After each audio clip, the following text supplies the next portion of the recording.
guys, Aaron from Wild Signs, bringing you another episode of our YouTube series of tips, tricks, and tutorials for graphic design and sign setup.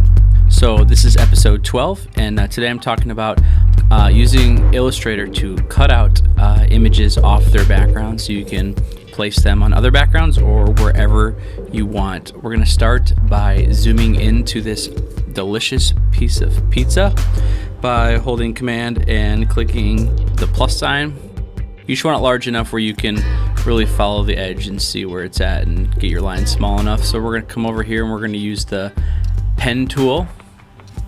And so one little tip is, especially in images where the edge is blurred, that could be from a bad picture or just because of depth of field, you just want to try to find middle ground between the background and the actual image that you're cutting out.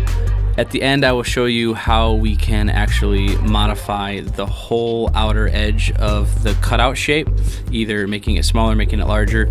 So just try to find middle ground, but the main idea is keeping it consistent along the whole image. So we're going to start right here, and I'm going to quickly show you how to use the pen tool to do this. If you click, then you now have a straight line to go to your next point. If you click and hold for the next point, you can then shape that however you want into a curved line or whatever. At this point, it is now going to give you another line, and it's going to only give you so many options because it's trying to make very nicely contoured lines. So if that doesn't match where you need to go next, you actually need to click Option, or it's the Alt key, and click that point, and then that gives you back to a straight line. So those are your real two options, is to follow the contour or to start over, as I like to think of it. So I'm going to start over and start cutting this out. As you do this, you will get the hang of knowing when you need to start over by holding the Option key and when you can just kind of follow along. If you do a bad line, you can click Command Z and that'll back you up to the last point, and then you just keep going. Most of the time when I'm cutting stuff out, I'm letting Photoshop show me where the next line should be, the contour for it. Really, the only time that I'm holding and pressing Option is when I have to make a very drastic different line, or you can just tell when Photoshop doesn't want the line to go where you need it to go, and that's when you would hold down Shift and kind of like start over and get with that straight line. What I'm sort of doing is clicking to my next location and then pulling, following the edge of the image, and that's how I'm coming up with my rounded edges here. So I'll basically pick a line and pull it, and that's how I'm getting the bend the way that mostly matches the edge of the pizza. Okay, right here it wasn't letting me go where I want to go, so I'm going to back it up. You can see it's trying to pull it, but it's give me too much of a rounded contour there, so I'm actually going to hold Option and click it and get a straight line, and then I can come right over here and just get a better bend the way I need it. And then now you can see it's pulling me into the black a little bit here outside of the image. Again, it doesn't want to go where I want it, so I'm gonna click Option again and hit it again.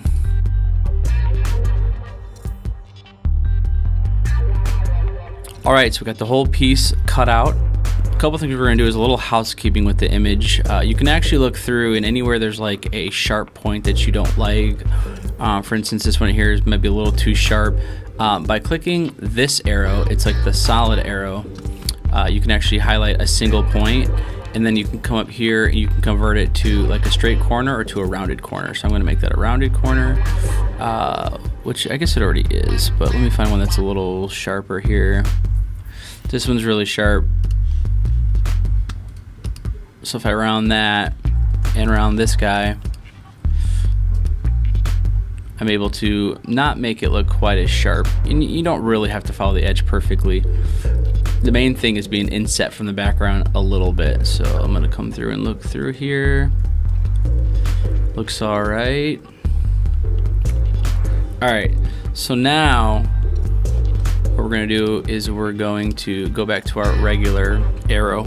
We're gonna select both layers, we're gonna click one, hold shift and click the other layer, and then we're gonna go option, clipping mask, make.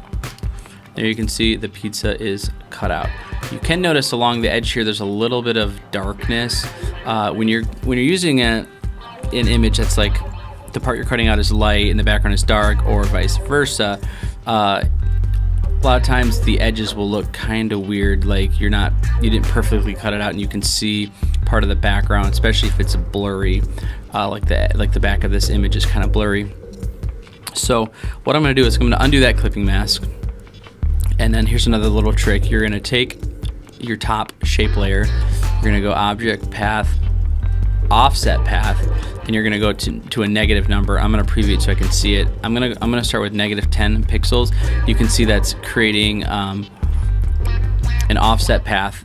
It's basically inset from the original shape that you did by 10 pixels, and that should do it. So I'm going to click OK, and then if you check your layers, you now have two paths. We're going to remove the bottom path because we created a inset path on top of that, so remove that one. You can see it's inset further, and now when I click those and make a clipping mask, it's definitely better.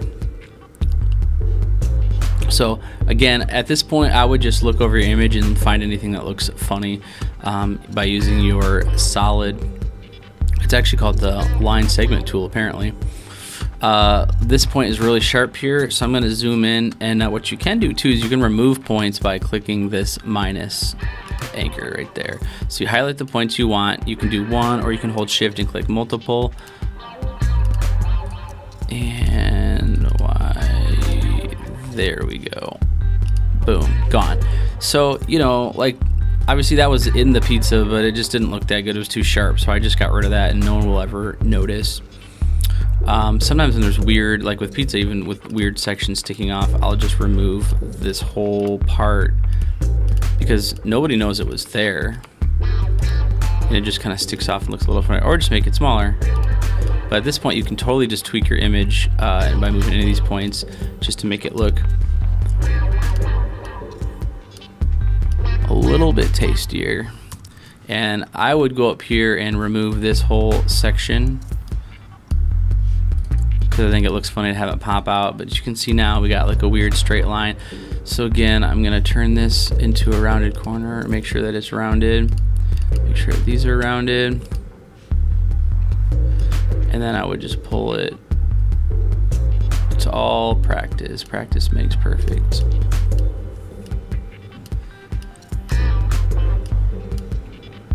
Until you get it how it looks all right. When you zoom out, it'll look better. So anyway, there we go. Pizza's cut out. It is a clipping mask, so you can always edit it. Like if you want to go in even further, you can just object, clipping mask, release, and then you'll see your clipping mask shape right there. And then you could inset it more, you could remove the inset, whatever you need to do. So that's how you do it. It's how you cut out images. Works good. If it's hard at first, keep practicing. You'll get the hang of it. I hope this episode was helpful. If it was, please subscribe to our YouTube channel. We're going to be doing a lot more videos of tips, tricks, and tutorials. So stay tuned for more and check out the ones we've already done. Thanks for watching.